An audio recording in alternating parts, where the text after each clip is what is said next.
시간이 멈춰버린 작은 항구 마을. 고장난 시계처럼 말없이 살아가는 한 노인이 있습니다.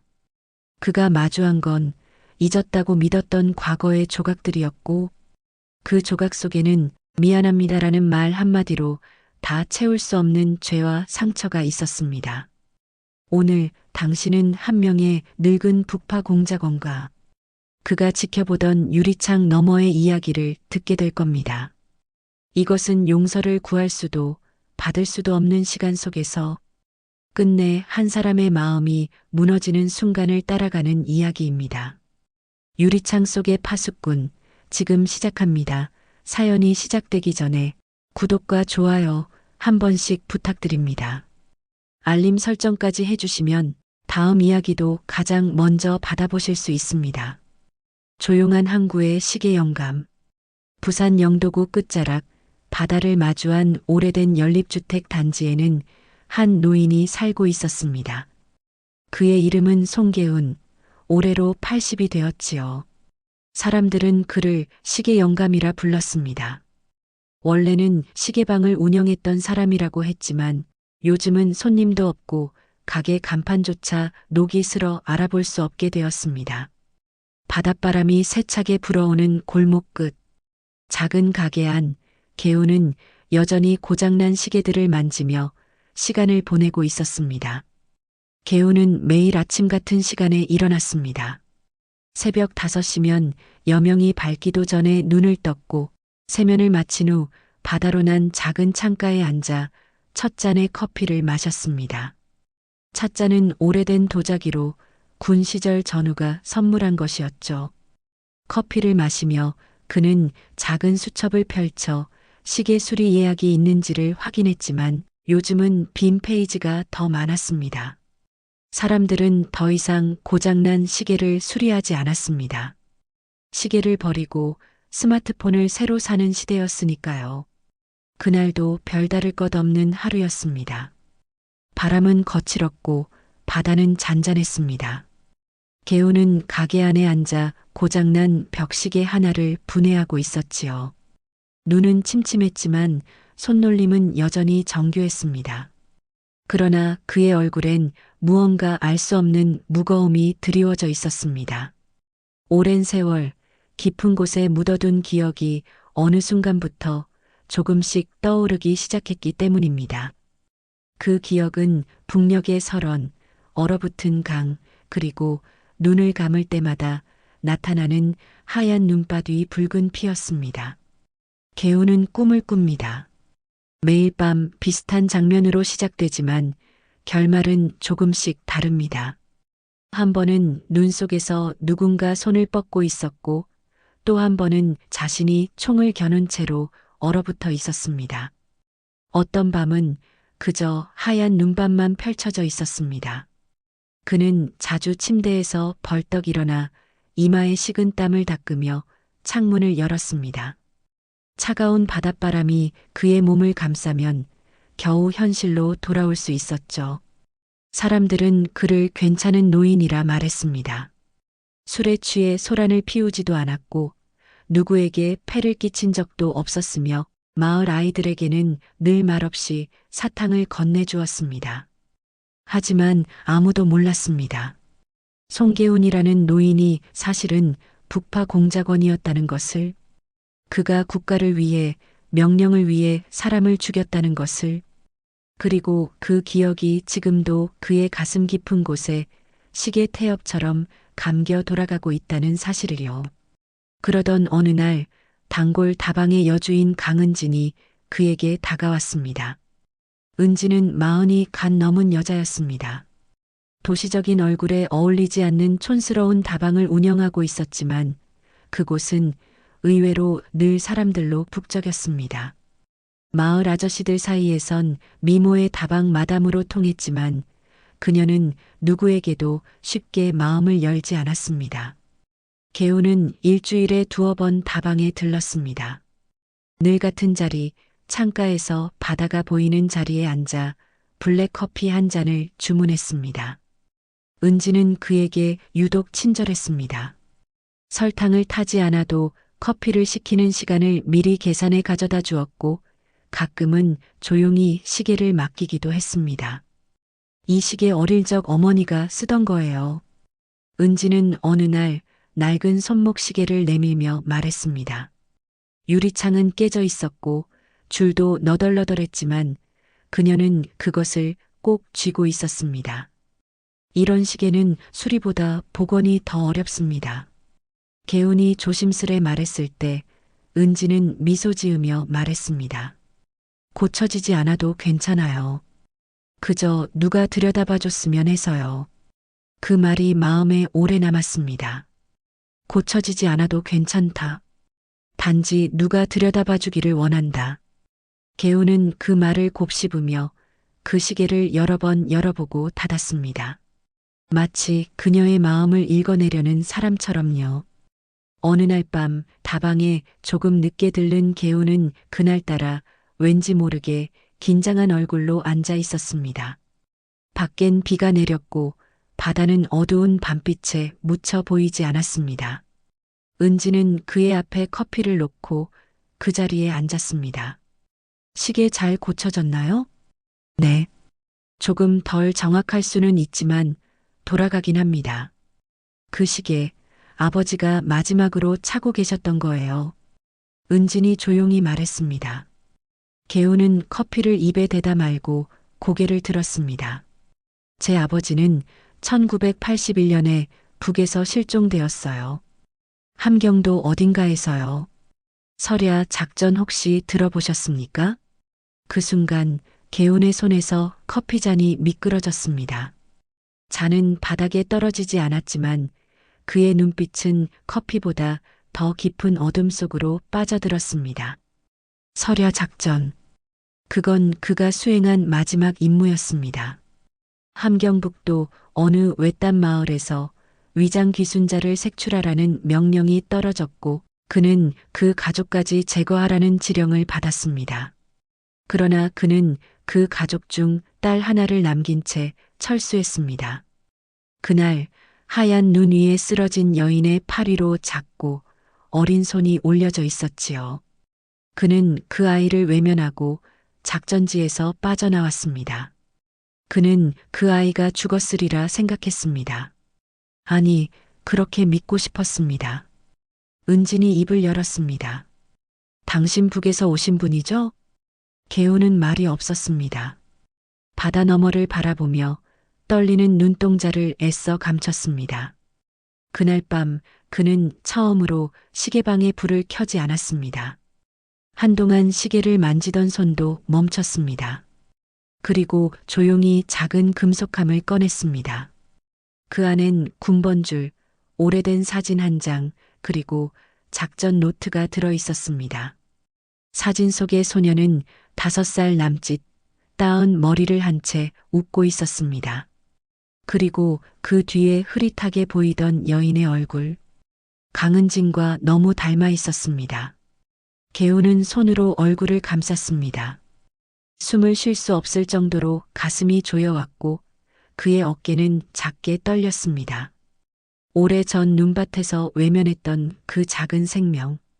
그 생명이 지금 다방의 유리창 너머에서 자신을 지켜보고 있었다는 사실에 그는 숨조차 쉴 수 없었습니다. 그는 중얼거렸습니다. 나는 용서받을 수 없소. 그 말은 허공에 닿자마자 사라졌습니다. 그러나 그의 심장은 그날 이후로 다시는 예전처럼 뛰지 않았습니다. 창밖의 바다는 여전히 파도치는 삶의 무늬를 간직한 채 잔잔하게 숨을 쉬고 있었습니다. 송개우는 늦은 아침을 먹은 뒤 폐업한 시계방 안의 유리창을 닫고 있었습니다. 그가 천으로 유리창을 훑을 때마다 오래된 파편들이 그의 손끝을 따라 흔들렸습니다. 시계방 안은 여전히 빼곡히 시계를 품고 있었고 그 속의 침묵은 마치 과거가 멈춰선 자리처럼 정지된 공기를 만들어내고 있었습니다. 창문 너머 맞은편에 있는 명성다방 간판이 눈에 들어왔습니다. 그 다방은 영도 바닷가 주민들 사이에서는 독특한 장소로 알려져 있었죠. 이제는 보기 드문 턴테이블이 있고 검은색 라디오에서는 늘 클래식 음악이 흘러나왔습니다. 그리고 무엇보다 여주인 강은진. 나이가 60 즈음으로 보였지만 분위기는 오히려 30대 중반처럼 고왔고 말을 아끼는 대신 눈빛이 강했습니다. 강은진은 매일 아침 다방문을 연 직후 작은 접이 의자에 앉아 바다를 바라보는 것이 일상이었습니다. 그런데 요 근래 그녀의 시선이 바다보다 더 자주 머무는 곳이 있었으니 바로 송계운의 시계방이었습니다. 그녀는 매일같이 유리창을 닫고 있는 계운을 바라보다가 눈이 마주치면 무표정한 얼굴로 고개를 끄덕였습니다. 그날 오후 강은지는 유난히 단정한 차림으로 시계방에 들어왔습니다. 베이지색 니트에 검정 바지를 입은 그녀는 손에 작은 주전자와 찻잔 2개를 들고 있었습니다. 계운 씨, 차 한 잔 어떠세요? 국화차예요. 몸에 좋다고 하더군요. 계운은 놀란 표정을 감추지 못했지만 곧 미소를 지었습니다. 아이고, 다방 주인한테서 차를 대접받다니. 황송하네요. 유리창 너머로 두 사람은 마주 앉았습니다. 찻잔 사이로 김이 피어오르고 국화차의 은은한 향기가 좁은 시계방을 가득 메웠습니다. 은지는 말없이 계운의 얼굴을 바라보다가 조용히 물었습니다. 혹시 설야 작전 기억하십니까? 그 한마디에 계운의 손이 떨렸습니다. 찻잔이 가볍게 흔들리며 금방이라도 기울어질 듯 위태로웠습니다. 설야 작전. 그건 1981년 12월 북녘 함경북도 어느 산촌에서 수행된 극비작전의 코드명이었습니다. 계운이 직접 몸을 던져 수행했던 작전이었고 그의 마지막 북파 임무였습니다. 그 말이 어찌 나옵니까? 당신이 그걸 어떻게... 은지는 눈을 가늘게 뜨며 차를 마셨습니다. 그녀의 눈빛에는 긴 세월 동안 품어온 질문과 응어리가 담겨 있었습니다. 제 어머니가 그 작전에서 돌아오지 못하셨습니다. 아버지도 그날 이후 소식이 끊겼고요. 저는 그 마을에서 혼자 남겨졌죠. 계우는 숨이 멎는 듯한 충격에 말을 잇지 못했습니다. 1981년 그는 그 마을에서 위장 귀순자의 가족을 청소하는 임무를 수행했었고 어린아이 하나가 어른들과 떨어져 있었다는 정보가 막판에 올라왔지만 작전은 종료되었습니다. 그는 돌아섰습니다. 당시 상부는 미확인 대상에 대한 추가 작전은 필요 없다고 말했죠. 그 아이가 당신입니까? 은지는 고개를 끄덕였습니다. 그녀는 차분한 음성으로 말을 이었습니다. 15살이었죠. 다 무너진 집터에 혼자 앉아 있었어요. 다들 어디 갔냐고 묻고 싶었지만 이미 답은 알고 있었죠. 그 후로 저는 조용히 살아남는 법을 배웠습니다. 이름을 바꾸고 기억을 감췄죠. 그러다 몇 해 전 어떤 기사에서 설야 작전이라는 이름을 다시 보게 되었고 그제야 확신했어요. 당신이 그 작전에 참여한 분이란 걸요. 계우는 무겁게 눈을 감았습니다. 그의 숨소리가 거칠어졌고 가슴속 어딘가가 오래전 총성처럼 울렸습니다. 그날 난 명령을 따랐을 뿐입니다. 나라가 하라니까 그냥. 은지는 말없이 그를 바라보았습니다. 그리고 찻잔을 비우곤 자리에서 일어났습니다. 그럴 줄 알았어요. 하지만 계운 씨, 살아남은 자는 기억해야 합니다. 그녀는 다방으로 돌아갔고 시계방 안엔 국화차의 향만 남았습니다. 계우는 잠시 자리에서 일어나 시계 하나를 꺼내 들었습니다. 그건 오랫동안 작동하지 않던 시계였고 초침은 멈춰 있었지만 마치 그날 이후로 멈춘 자신의 시간 같았습니다. 그는 천천히 시계 뒷면을 열고 먼지를 털어냈습니다. 그리고 아주 조심스럽게 새로 깎아낸 태엽을 끼웠습니다. 초침이 한 번, 두 번 움직이기 시작하자 그의 눈가가 촉촉해졌습니다. 그날 이후 그는 매일 밤 시계방에서 조용히 시계를 수리하며 시간을 되돌리는 것 같은 작업에 몰두하기 시작했습니다. 무언가 되돌릴 수 있을까? 그녀가 받은 상처를, 내가 행한 죄를. 그렇게 바닷가 마을의 오래된 유리창 너머 두 사람의 침묵은 조금씩 균열을 일으키기 시작했습니다. 다음 장으로 이어가시겠습니까? 해시태그 제3장 고장난 시계. 그날 이후로 송계호는 시계방 문을 닫지 않았습니다. 바람은 여전히 세차게 불었고 유리창 너머로 들려오는 파도 소리는 더욱 거칠게 귀를 때렸습니다. 하지만 그의 손은 멈추지 않았습니다. 오래된 회중시계를 분해하고 작은 태엽을 조심스럽게 닦아내며 그는 스스로에게 중얼거렸습니다. 살아있어선 안 됐던 사람이 살아있었구먼. 손끝은 여전히 정확했지만 머리는 불편한 진실로 가득했습니다. 다방 여주인 강은진. 그녀의 얼굴이 자꾸 떠올랐습니다. 그날 밤 술 기운에 그녀가 흘린 한마디. 설야 작전 기억하시죠? 그 말이 그의 정신을 쥐어뜯는 듯 했습니다. 그는 분명 작전 목표였던 위장 귀순자의 가족을 정리했다 생각했습니다. 집은 불탔고 아이는 사라졌습니다. 그렇게 보고서는 끝이 났고 그는 다른 임무지로 이동했습니다. 하지만 이제 그가 여전히 살아있다는 사실보다 더 큰 충격은 그녀가 그 딸일 수 있다는 가능성이었습니다. 며칠 후 강은진이 시계방을 다시 찾아왔습니다. 여느 때처럼 담담한 얼굴로 문을 열고 들어섰습니다. 손에는 낡은 손목시계 하나가 들려 있었습니다. 이거 아버지가 쓰던 거예요. 멈췄네요. 송계호는 그녀의 말에 눈을 들지 않았습니다. 대신 손만 뻗어 시계를 받았습니다. 바늘이 멈춘 지 오래였고 유리에는 잠금이 가 있었습니다. 그리고 뒷면에는 흐릿한 글자가 새겨져 있었습니다. 영광의 조국을 위하여 1989. 그의 눈동자가 흔들렸습니다. 그 시계는 낯설지 않았습니다. 그가 작전지에서 본 그리고 회수된 물건과 너무도 흡사했습니다. 그는 손을 덜덜 떨며 말을 잇지 못했지만 강은지는 오히려 담담하게 웃었습니다. 괜찮아요. 이미 알고 있었어요. 송계호는 고개를 천천히 들었습니다. 그녀의 눈동자는 오래된 얼음처럼 차갑고도 맑았습니다. 언제부터? 그녀는 창밖을 바라보며 조용히 입을 열었습니다. 어릴 때였어요. 저희 집이 불탔던 날, 그날 밤부터 시작됐어요.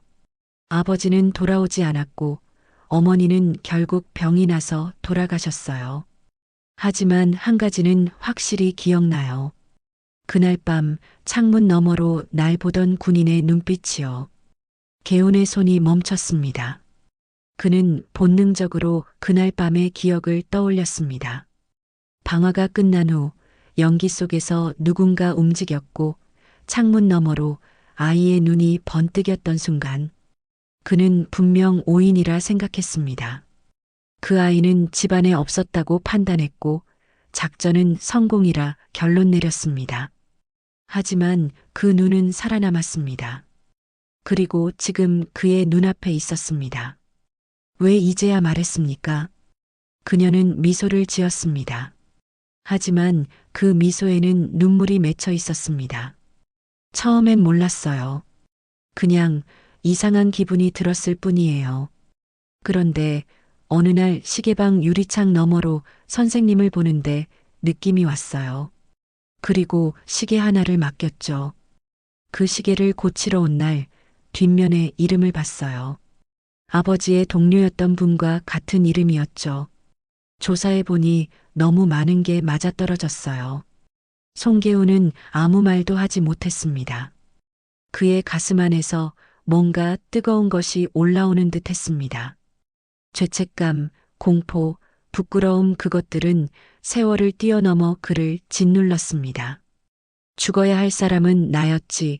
그때 그 불 속에 은지는 시계를 그의 책상에 내려놓고 조용히 일어섰습니다.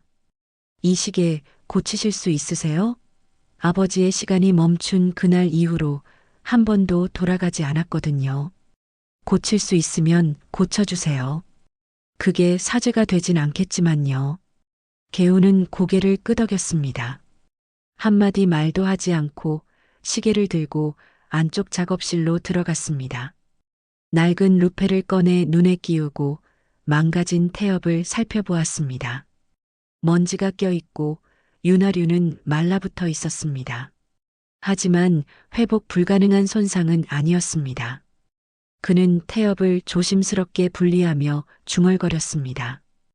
회복은 가능하다. 다만 시간이 걸릴 뿐. 며칠이 지나고 시계는 천천히 다시 움직이기 시작했습니다. 똑딱, 똑딱. 소리는 작았지만 또렷했습니다.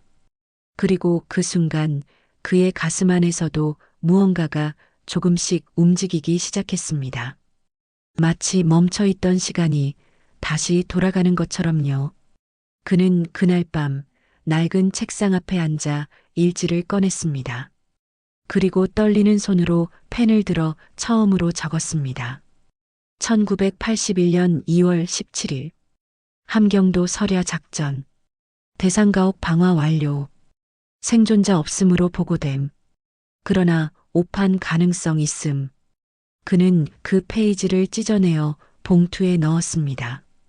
그리고 그 봉투를 강은진 앞으로 전달할 결심을 했습니다. 그녀에게 진실을 주는 것이 자신의 몫이라 생각했기 때문이었습니다. 그러나 개우는 알고 있었습니다. 진실은 때때로 더 큰 상처가 될 수 있다는 것을요. 그래서 그는 봉투에 덧붙였습니다. 이 진실을 알 필요가 없다고 느껴진다면 찢어도 좋습니다. 저는 그저 더는 숨지 않기로 했습니다. 그리고 다시 유리창을 바라보았습니다. 바다는 여전히 거칠었습니다. 하지만 그 너머 어딘가 조용히 떠오르는 작은 새벽빛이 있었습니다. 그는 그 빛을 향해 오래된 시계를 들었습니다. 그 시계는 똑딱이며 말하고 있었습니다. 시간은 멈춘 것이 아니라 다만 돌아오는 길을 찾고 있을 뿐이라고요. 바닷바람이 더욱 거세게 부는 날이었습니다. 구름은 낮게 깔렸고 바다는 짙은 회색빛을 머금고 있었습니다. 송개우는 이른 아침부터 다방 쪽으로 발걸음을 옮기고 있었습니다. 며칠 전부터 다방 유리창에 작은 금이 생긴 것이 눈에 밟혔고 괜히 그 창문이 신경 쓰였기 때문이죠. 문을 밀자 다방 안은 아직 한산했습니다. 강은지는 머리를 질끈 묶고 유리잔을 정리하고 있었습니다. 그녀는 개운을 보자 고개를 살짝 들었습니다. 오셨어요, 영감님. 오늘은 일찍이네요. 개운은 말없이 고개를 끄덕였습니다. 그의 시선은 유리창으로 향했습니다. 금이 가늘게 그러나 확실하게 창틀 아래서부터 번지고 있었죠. 이거 교체 안 하시면 언젠가 깨질 겁니다. 그 말에 은지는 잠시 멈칫했습니다. 글쎄요. 바람 때문인지 금이 자꾸 늘어나네요. 근데 그 창 어릴 때부터 있던 거라 괜히 바꾸기 싫네요. 개우는 조용히 다가가 손끝으로 유리의 금을 살폈습니다. 마치 오래된 상처를 확인하듯 섬세한 손놀림이었습니다. 이거 유리 안쪽에서 금이 간 겁니다. 바깥은 멀쩡하죠. 오래된 유리창이 자주 그래요. 눈에는 안 보이는 힘이 안에서부터 갈라지죠. 그의 말에 은지는 이상하게도 잠시 말을 잃었습니다. 무언가를 떠올리는 듯 그 유리창 너머 먼 바다를 바라보았습니다. 영감님, 네. 혹시 설야 작전이라는 거 들어보셨습니까? 개운의 손끝이 멈췄습니다. 그는 천천히 고개를 돌렸습니다. 은지는 그의 얼굴을 똑바로 바라보고 있었죠. 그녀의 눈동자에는 긴장과 슬픔, 그리고 억제된 분노가 뒤섞여 있었습니다. 그 단어가 왜? 그가 입을 열었지만 목소리는 갈라져 있었습니다. 은지는 한숨을 내쉬었습니다. 그냥 들은 얘기예요. 저희 아버지가 함경도 출신이셨거든요. 오래전에 사라지셨어요. 남쪽으로 간다고 했다는 말만 남기고 그게 설야 작전이라는 거랑 연관이 있다는 소리를. 개우는 가슴이 먹먹해졌습니다. 오래전 기억, 설원의 어둠, 눈 속에서 울부짖던 아이, 그리고 명령. 모든 것이 그녀의 말 속에서 되살아났습니다. 그녀가 누구인지 이제 확실해졌습니다. 그리고 그날 밤 작전 후 숨겨졌던 얼굴이 그녀의 얼굴과 겹쳐졌습니다. 그날 밤 그 아이는 죽지 않았습니다. 작전 대상은 제거했지만 어린 딸은 살아남았습니다. 얼음 밑에 숨어 떨고 있던 아이. 그를 향해 던졌던 마지막 시선. 공포, 증오, 그리고 간절함이 뒤섞인 눈동자. 그 눈동자가 지금 이 자리에서 다시 그를 응시하고 있었습니다. 잠시만요, 영감님. 오늘은 커피 한 잔 드릴게요. 그냥 드시고 가세요. 은지는 말없이 커피를 내리기 시작했습니다. 그녀의 손은 평소보다 느렸고 시선은 계속 유리창 너머 바다를 향하고 있었습니다. 개우는 말없이 앉아 그녀의 움직임을 바라보았습니다. 컵이 테이블 위에 놓였습니다. 드세요. 오늘은 바람이 세니까 따뜻한 게 좋을 거예요. 감사합니다. 개우는 천천히 커피를 들어 입에 댔습니다.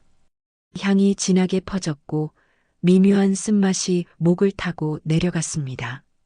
그날 우리 아버지가 왜 사라졌는지 아무도 몰랐어요.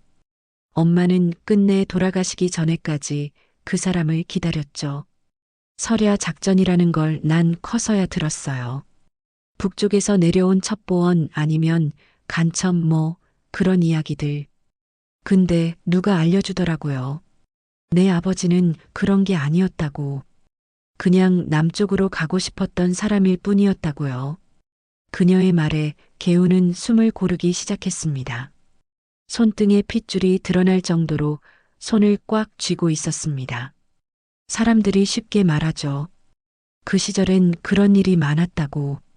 하지만 나한텐 그게 모든 인생이었어요. 아버지가 돌아오지 않은 이유가 내가 듣게 된 말들이 내 존재를 지워버렸다고 생각하게 만들었죠. 개우는 천천히 고개를 들었습니다. 강은진 씨, 네. 혹시 아버지의 이름을 알고 계십니까? 정확한 이름은 아니에요. 어릴 때 한 번 들은 것 같아요. 강명호. 강산의 강, 밝을 명, 호수호. 개우는 자리에서 일어났습니다. 그의 다리는 약간 떨리고 있었고 몸 전체에 긴장이 돌고 있었습니다. 죄송합니다. 오늘은 먼저 가보겠습니다. 그가 다방을 나서는 순간 은진의 목소리가 그를 불렀습니다. 영감님. 그는 멈춰섰습니다. 당신 설야 작전 그거 했던 사람 맞죠? 개우는 대답하지 않았습니다. 고개를 숙인 채 조용히 문을 닫고 나섰습니다. 바깥의 바람은 훨씬 거세게 불고 있었습니다. 그의 어깨를 누르는 듯한 바람. 오랜 죄의 무게가 다시 무릎 위에 내려앉는 느낌이었습니다. 그날 밤 개우는 시계방 한 구석에 쪼그려 앉은 채 잠들었습니다. 그의 손에는 오래된 사진 한 장이 쥐어져 있었습니다. 젊은 날 작전 전 기지에서 찍은 단체 사진. 그 속에는 자신이 있었고 누군가의 얼굴에 빨간 동그라미가 그려져 있었습니다. 아무리 닦아도 그 얼굴이 지워지지 않았습니다. 마치 누군가 그의 기억 속에 영원히 남도록 각인시켜 놓은 듯이요. 그리고 그 얼굴은 지금 유리창 너머에서 그를 바라보고 있었습니다. 개우는 중얼거렸습니다. 죄송합니다. 나는 그저 그의 목소리는 바람에 섞여 흩어졌습니다. 바다의 파도 소리와 함께 누군가의 용서를 바라며. 부산 영도의 겨울은 바닷바람이 더욱 매서워지는 계절입니다. 연립주택 골목을 스치는 바람은 칼날처럼 차가웠고 사람들은 어깨를 움츠린 채 빠르게 걸음을 재촉했습니다. 그러나 그 바람 속에서도 송계우는 평소와 다름없이 작은 시계방의 문을 열고 나왔습니다. 그의 손에는 아직 고치지 못한 낡은 회중시계가 들려 있었고 얼굴은 여느 때처럼 무표정했습니다. 그러나 눈빛은 흔들리고 있었지요. 며칠 전 다방 여주인 강은진이 던진 한마디가 그의 머릿속을 떠나지 않았습니다. 설야 작전 기억하십니까? 그 단어 하나가 1981년 함경북도 새벽의 피냄새와 눈보라를 그대로 되살려 놓았습니다. 그는 괴로움을 잊기 위해 시계에 집중했습니다. 시계는 거짓말을 하지 않으니까요. 그러나 시계 태엽을 감는 손끝에서조차 미세한 떨림이 느껴졌습니다. 그날 이후 강은진은 자주 시계방 근처를 서성였습니다. 마치 무언가를 결심한 듯한 눈빛이었고 개운 역시 그 사실을 모른 척할 수 없었습니다. 마주치면 인사를 나누었고 인사 뒤에는 어색한 침묵이 따라왔습니다. 그러던 어느 저녁 유난히 하늘이 붉게 물든 날이었습니다. 개우는 시계방 셔터를 내리려다 문득 고개를 들었습니다. 골목 끝 다방 앞에 강은진이 서 있었습니다. 그녀는 손에 무언가를 들고 있었고 천천히 그에게 걸어왔습니다. 개운 씨. 그녀는 잠시 말을 멈추었다가 조심스레 손에 들린 것을 내밀었습니다. 얇은 종이로 쌓인 낡은 손목시계였습니다. 이 시계 아버지 거예요. 멈춘 지 오래됐는데 혹시 고쳐주실 수 있으실까요? 개우는 망설였습니다. 그 시계를 받는 순간 그는 무언가를 넘는다는 것을 알고 있었지요. 그러나 결국 그는 조용히 손을 내밀었습니다. 살펴보겠습니다. 그녀는 고개를 끄덕였습니다. 내일 저녁쯤 찾으러 올게요. 그녀가 돌아선 후 개우는 조심스럽게 시계를 풀어보았습니다. 시계 뚜껑을 여는 순간 안에서 작은 사진 한 장이 나왔습니다. 흐릿한 흑백 사진 속에는 한 남자가 딸을 안고 웃고 있었습니다. 배경은 눈 덮인 마을, 그리고 익숙한 교회 첨탑. 그 순간 개운의 손이 멈췄습니다. 사진 속의 남자는 그가 제거한 대상, 최명호였습니다. 위장 귀순자라는 혐의를 받고 있던 자, 그리고 그의 딸, 강은진. 개우는 오래도록 말없이 그 시계를 바라보았습니다. 마치 그 안에 죄의 무게가 들어있는 듯 했습니다. 태엽은 녹슬었고 유리창엔 금이 가 있었습니다. 그러나 개우는 태엽을 풀고 톱니를 조심스럽게 닦기 시작했습니다. 그날 밤 그는 꿈을 꾸었습니다. 새하얀 설야 속 총구 앞에서 울고 있던 어린 소녀. 그리고 자신은 아무 말 없이 등을 돌렸습니다. 깨어난 그의 눈가엔 눈물이 고여 있었습니다. 다음 날 저녁 강은진이 시계방을 찾았습니다. 개우는 조용히 수리된 시계를 내밀었습니다. 그녀는 고맙다는 말을 한 뒤 조용히 시계를 열어보았고 안의 사진을 본 뒤 조용히 묻기 시작했습니다. 개운 씨는 혹시 저를 기억하시나요? 그 말에 개우는 고개를 들었습니다. 두 사람의 눈빛이 마주쳤습니다. 예, 기억합니다. 그는 더는 숨기지 않기로 했습니다. 더는 침묵으로 죄를 묻을 수 없다는 것을 깨달았기 때문입니다. 저는 북파 공작원이었습니다. 1981년 설야 작전의 투입자였습니다. 강은진의 눈빛이 흔들렸습니다. 그녀는 아무 말도 하지 않았지만 눈물이 고이기 시작했습니다. 그때 왜 우리 집에 오셨어요? 아버지는 그냥 조용히 살고 싶어 하셨어요. 아무것도 하지 않으셨어요.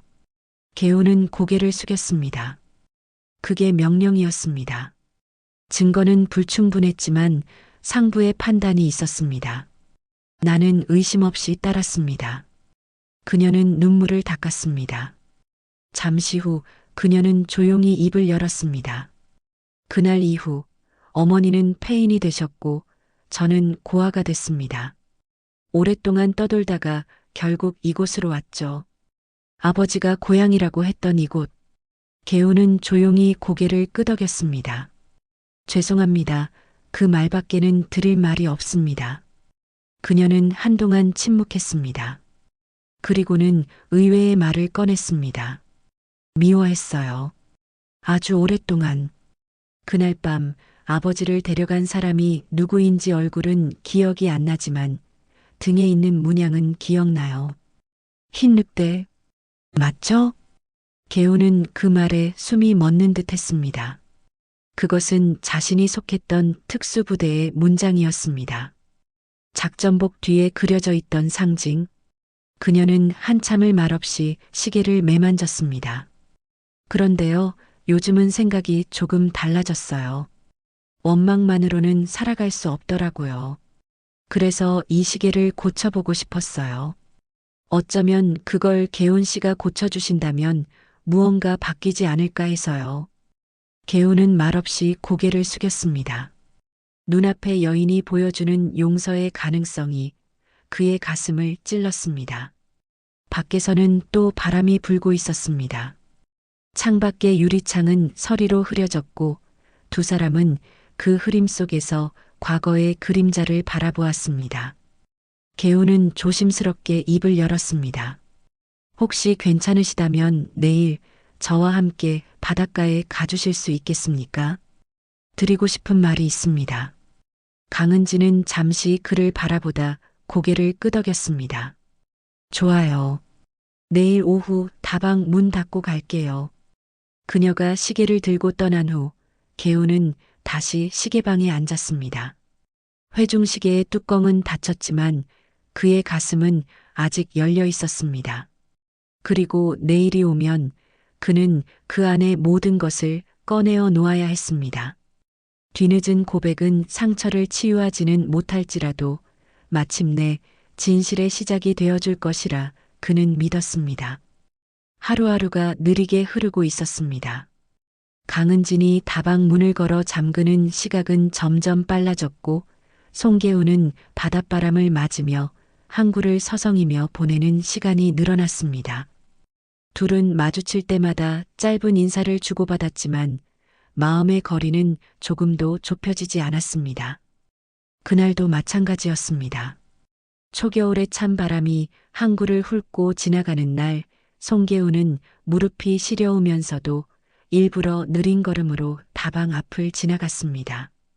강은지는 유리창 너머에서 그를 바라보고 있었지요. 창문 너머로 눈이 마주쳤지만 둘 다 시선을 돌렸습니다. 금이 간 유리창처럼 관계는 위태롭게 균열을 드러내고 있었습니다. 그러던 어느 날 밤 개우는 꿈에서 깨어났습니다. 숨을 헐떡이며 이마에 식은 땀을 닦았고 침대 머리맡에서 옛날 시계의 똑딱이는 소리가 귀를 찔렀습니다. 꿈속에서는 또다시 그날의 작전이 반복되고 있었지요. 하얗게 눈 덮인 마을, 처마 밑의 고드름, 그리고 문틈으로 보이던 소녀의 눈망울. 그때 그는 총을 쥐고 있었고 누군가를 향해 방아쇠를 당기고 있었습니다. 아침이 되자 그는 더 이상 버티지 못하고 다방 문을 두드렸습니다. 아직 문을 열 시간은 아니었지만 강은지는 안에서 문을 열었습니다. 그녀는 놀란 얼굴로 그를 바라보았고 개우는 입술을 떨며 말했습니다. 저기 잠깐 이야기 좀 할 수 있을까요? 은지는 대답 대신 조용히 고개를 끄덕였습니다. 안으로 들어온 개우는 다방의 낡은 가죽 소파에 조심스레 앉았습니다. 손에는 오래된 봉투 하나가 들려 있었죠. 은진 씨, 이건 내가 평생 간직하고 있었던 기록입니다. 설야 작전 그때의 보고서 초안이에요. 은지는 그의 손에 들린 봉투를 바라보았습니다. 그리고 말없이 받아들었지요. 그녀는 조심스럽게 봉투를 열었고 안에는 손으로 꾹꾹 눌러 쓴 보고서, 초안과 한 장의 사진이 들어 있었습니다. 사진 속에는 어린 소녀와 함께 선 중년 남자가 있었습니다. 은지는 사진을 들여다보다가 천천히 얼굴을 들었습니다. 이 사람 우리 아버지예요. 그녀의 목소리는 굳어 있었고 눈동자는 촉촉하게 젖어 있었습니다. 개우는 고개를 들지 못했습니다. 그리고 조심스레 입을 열었습니다. 나는 당신 아버지를 직접 쏜 사람은 아닙니다. 하지만 그 작전의 지휘자였어요. 내 명령으로 그 집에 불을 지르고 당신 아버지를. 그는 말을 잇지 못했습니다. 은지는 고개를 숙이고 한참을 말없이 앉아 있었습니다. 다방 안의 시계 소리만이 그 정적을 깨고 있었지요. 그리고 그녀가 천천히 말했습니다. 그날 이후 나는 고아가 되었어요. 겨울이었죠. 눈이 허리까지 왔고 나는 그 집에서 불이 나는 걸 지켜보았어요. 아버지의 마지막 목소리가 귀에서 떠나지 않아요. 그녀의 눈에는 눈물이 고였고 손은 미세하게 떨리고 있었습니다. 개우는 그 모습을 외면하지 못했습니다.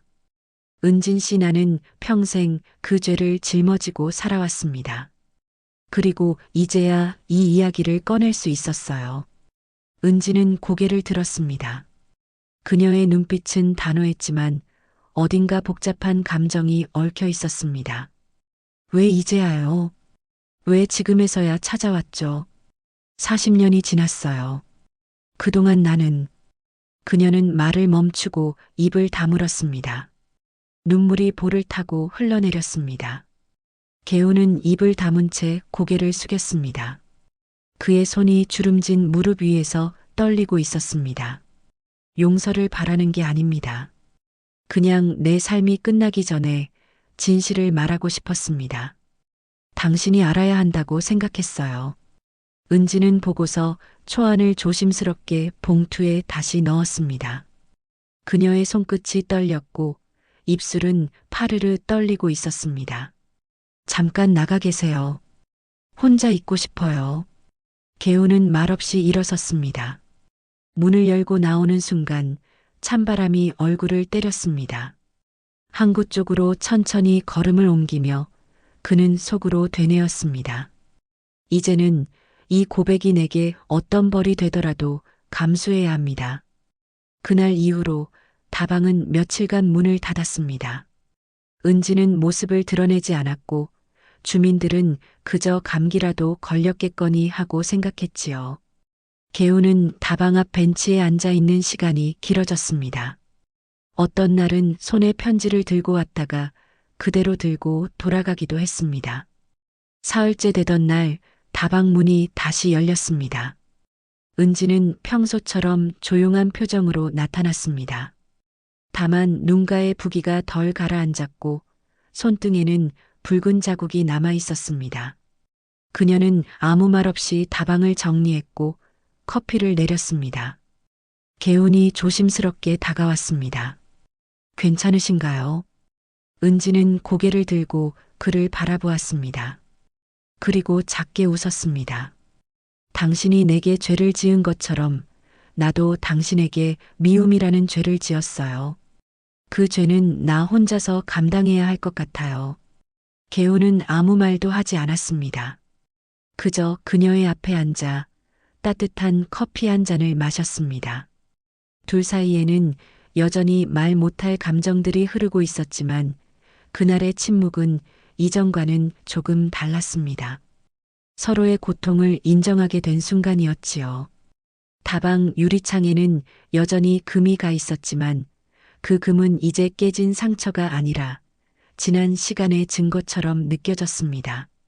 개우는 그것을 보며 속으로 말했습니다. 당신의 눈에서 그날의 불씨를 보았고 이제는 그 불씨를 내 안에서 꺼내야 할 때라는 걸 알았어요. 그날의 대화는 두 사람 모두에게 새로운 장의 시작이었습니다. 진실은 금이 간 유리창처럼 날카롭고 차가웠지만 그 틈으로 바람이 스며들듯 용서와 이해의 가능성 또한 들어오고 있었지요. 바람이 유난히 차가운 밤이었다. 송계우는 평소보다 늦게까지 연립주택 옥상에 있었다. 오래된 담배 한 개비에 불을 붙이고 묵묵히 어둠 속 바다를 바라보며 앉아 있었다. 그의 손끝은 떨리고 있었고 입술은 말라붙은 채로 무언가를 되뇌는 듯 끊임없이 움직이고 있었다. 그런 그를 누구보다 먼저 발견한 사람은 강은진이었다. 그녀는 평소처럼 퇴근 후 다방에 남은 설거지를 마치고 근처에 구멍난 대문 사이로 연립주택을 바라보고 있었다. 마치 누군가를 기다리듯 혹은 누군가가 무너지기만을 기다리는 듯한 눈빛이었다. 개운의 실루엣이 옥상 난간에 보이자 그녀는 조용히 올라갔다. 계단이 삐걱거렸지만 그녀는 그 소리를 무시하고 발걸음을 멈추지 않았다. 개운은 뒤를 돌아보지 않았습니다. 올라왔는가? 오늘은 차가운 밤일세. 그 말 한마디에 은지는 잠시 말이 없었다. 그러다 천천히 개운의 옆자리에 앉았다. 마치 오래전부터 그 자리에 함께 앉았던 것처럼 자연스러웠다. 두 사람 사이에는 묵직한 공기가 감돌았고 그 속에서 말 대신 숨소리만 오갔다. 은지는 입을 열었습니다. 내 아버지가 사라졌을 때 나는 8살이었어요. 기억이 많진 않지만 그날 밤의 바람소리는 아직도 생생해요. 누군가 대문을 3번 두드렸고 아버지가 급하게 외투를 입고 나가셨어요. 그리고 다시는 돌아오지 않으셨죠. 개운의 얼굴이 미세하게 흔들렸습니다. 하지만 그는 말없이 담배 연기만 내뿜었다. 은지는 고개를 돌려 그를 똑바로 바라보며 조용히 말했다. 그날이 설야 작전이었나요? 개운은 담배를 땅바닥에 떨어뜨렸다. 그리고 그것을 천천히 밟아 껐다. 그의 눈동자는 바다보다 더 깊고 더 어두웠다. 그래, 맞네. 설야 작전. 함경도 청진 근처 눈 덮인 언덕 너머 한 가족이 있었다. 그들의 아버지가 위장 귀순자라는 정보가 있었지. 본부는 제거를 명령했고 나는 그는 말을 잇지 못했다. 손이 가늘게 떨렸다. 은지는 그의 말을 기다렸다. 바람이 두 사람의 귓가를 핥히고 지나갔다. 나는 그 임무를 완수했네. 하지만 개우는 자신의 손을 바라보았다. 오랜 세월 시계 부품을 만지던 손, 이제는 주름지고 굳어진 그 손이 지금은 무겁고 차갑게만 느껴졌다. 그날 그 집엔 아이가 있었네. 작은 여자아이. 나는 임무 후 철수하라는 명령을 어기고 아이가 울부짖는 모습을 지켜봤네. 눈밭 위에서 피투성이었던 아버지 옆에 주저앉아 울던 그 아이. 내가 아무것도 하지 않았네. 그는 눈을 감았습니다. 눈물이 고인 눈꺼풀 사이로 한 방울이 턱 아래를 타고 흘러내렸다. 그 아이가 은진이 너였구나. 은진은 고개를 끄덕였습니다. 눈물이 고였지만 그는 그것을 닦지 않았다. 나는 복수하려고 했어요. 아니, 복수가 아니라 진실을 알고 싶었던 거예요. 왜 아버지가 죽어야 했는지, 왜 아무도 말해주지 않았는지. 그래서 그 이름 설야 작전을 따라왔어요. 그리고 당신을 찾았어요. 개우는 벽처럼 말이 없었다. 하지만 그의 얼굴은 누구보다 많은 말을 하고 있었다.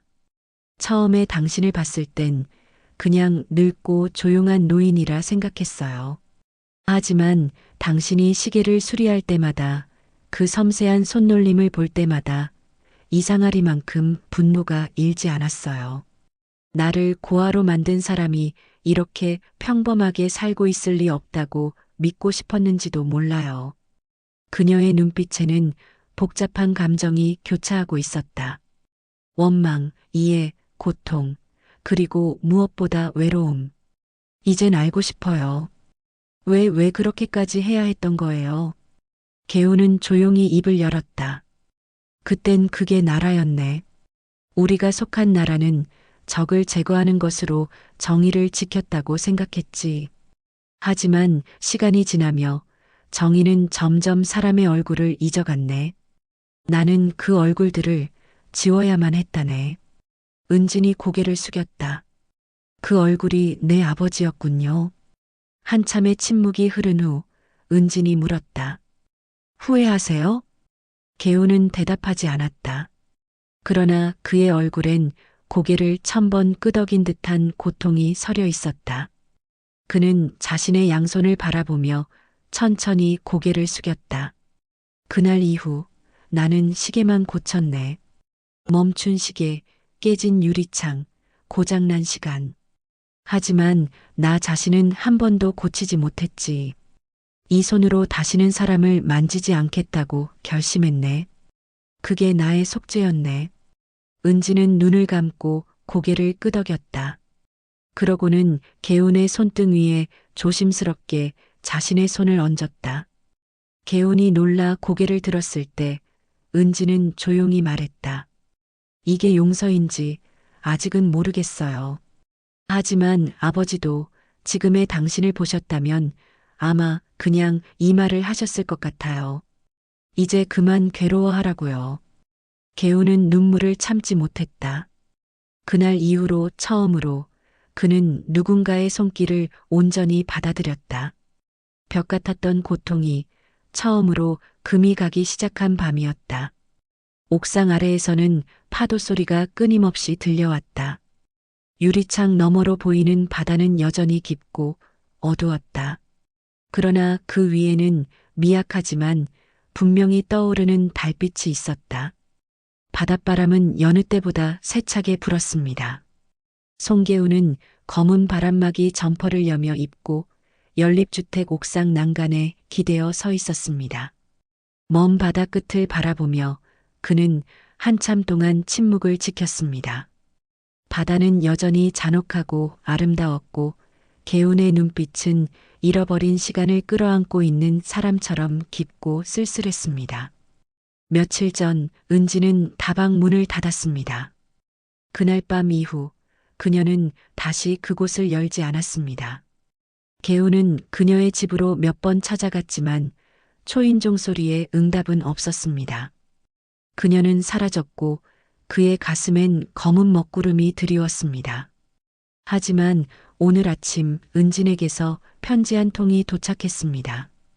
당신에게 용서받으러 온 게 아니에요.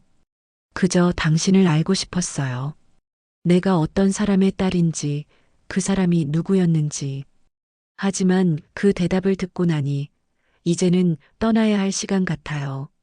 내게 말해줘서 고마웠어요. 그리고 그날 밤 무섭지 않게 지켜봐줘서 고마워요. 봉투 안에는 작은 열쇠가 들어 있었습니다. 개우는 그것이 무엇을 여는 열쇠인지 단박에 알아차렸습니다. 다방 안쪽, 벽장의 작은 서랍. 그곳엔 그녀가 떠난 흔적이 남아있을 거라고 생각했습니다. 그날 저녁 개우는 천천히 그 열쇠를 쥐고 다방으로 들어갔습니다. 먼지가 내려앉은 카운터, 반쯤 마른 화분, 벽에 걸린 바다 그림은 여전했지만 그 안의 공기는 낯설게 차가웠습니다. 그는 조심스럽게 안쪽 벽장을 열었습니다. 서랍 안에는 사진 한 장이 놓여 있었습니다. 세 사람이 찍힌 오래된 흑백 사진이었습니다. 어린 은진, 젊은 여인, 그리고 은진의 아버지. 그의 이름은 박도열. 1981년 겨울 함경도 회령에서 은밀히 감시했던 작전 대상. 그는 위장 귀순자의 딸과 함께 남하하려 했고 개우는 그들을 발견하고 임무를 수행했습니다. 여인을 먼저 쐈고 도열은 도망쳤지만 개운이 직접 마무리했습니다. 은진만이 눈 덮인 강둑에 덩그러니 남겨졌었죠. 그때 울던 소녀의 눈빛이 이제야 모든 기억 속 조각을 맞춰주고 있었습니다. 개우는 사진을 가슴에 안고 다방 문을 조용히 닫았습니다. 그날 밤 그는 다시 꿈을 꾸었습니다. 설원 위에 서 있는 작고 어린 은진의 모습. 총성이 울린 후에도 그녀는 울지 않았습니다. 다만 가만히 자신을 올려다보았죠. 개우는 그 눈빛을 떠올리며 다시 눈을 떴습니다. 새벽이 밝아오고 있었습니다. 며칠 후 동네 마을회관에서 작고한 어르신을 위한 작은 추모식이 열렸습니다. 바닷가 마을 사람들은 한 명씩 모여들어 조용히 고인을 추모했습니다. 강미숙 통장, 동네 반장이었던 오준호 씨, 개운과 말없이 장기를 두던 김동필 할아버지도 모두 왔습니다. 개운은 방 한편에서 아무 말 없이 앉아 있다가 천천히 자리에서 일어났습니다. 그는 자신이 맡긴 마지막 시계를 조용히 내려놓았습니다. 그것은 멈춰있던 오래된 회중시계였고 바늘은 정확히 은진의 출생 연도와 일치하는 2시 17분을 가리키고 있었습니다. 이제는 멈춘 시간이 아니라 기억되는 시간이 되었으면 좋겠네요. 개우는 마을회관을 나와 다시 연립주택 옥상으로 향했습니다. 그곳에서 그는 마지막 시계를 바다를 향해 던졌습니다. 작은 시계는 포물선을 그리며 빛나는 햇살 아래 바닷속으로 사라졌습니다. 그날 저녁 바다 건너로 노을이 피어올랐습니다. 송개우는 조용히 중얼거렸습니다. 강은진 씨 당신 아버지는 죄 없는 사람은 아니었어요. 하지만 인간이었고 사랑하는 가족이 있었고 무엇보다 나보다 더 용기 있었던 사람이었죠. 난 당신 앞에서 늘 죄인일 겁니다. 그렇기에 나는 남은 날을 여기서 지켜볼 겁니다. 유리창 너머로라도. 개우는 다시 자리에 앉았습니다. 창 너머로 보이는 항구의 불빛은 하나둘씩 켜졌습니다. 바람은 여전히 세찼지만 그 바람을 맞으며 그는 처음으로 등허리를 펴고 앉았습니다. 과거는 그의 등을 짓눌렀지만 지금은 조금씩 풀어지고 있었죠. 그의 곁엔 아무도 없었지만 어느새 고요 속에서 파수꾼의 시간이 시작되고 있었습니다. 이젠 지켜야 할 대상이 아니라 기억해야 할 시간이 그의 앞에 놓여 있었습니다. 그리고 그 기억은 끝내 용서받지 못하더라도 그를 다시 사람으로 만들어줄 것이라 믿었습니다. 그렇게 유리창 너머에서 늙은 파수꾼은 마지막 시간을 지켜보기 시작했습니다. 그대의 용서를 기다리며 나는 여기 있습니다. 누구에게도 말하지 못한 이야기들이 있습니다. 말하지 않았기에 지워진 얼굴들, 말하지 못했기에 남겨진 죄들이 있죠. 그는 살아남았습니다. 그러나 그의 마음은 그날의 설원 속에, 그 소녀의 눈빛 속에 영원히 멈춰 서 있었습니다. 우리는 언제나 유리창 너머의 세상을 바라보며 삽니다. 때론 그 유리창이 죄책감이고 때론 그것이 용서이기도 하겠지요. 유리창 속의 파수꾼, 오직 기억만이 남은 한 남자의 마지막 수신호였습니다. 오늘 그 파문 속에 함께 해주셔서 고맙습니다. 우리는 모두 누군가의 기억 속을 살아갑니다.